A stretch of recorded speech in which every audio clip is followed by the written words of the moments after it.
वाह, लड़की होई के लड़का का तेवर। हाँ?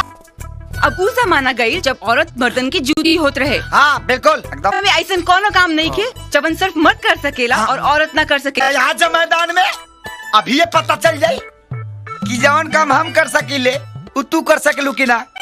हमरा मंजूर बा।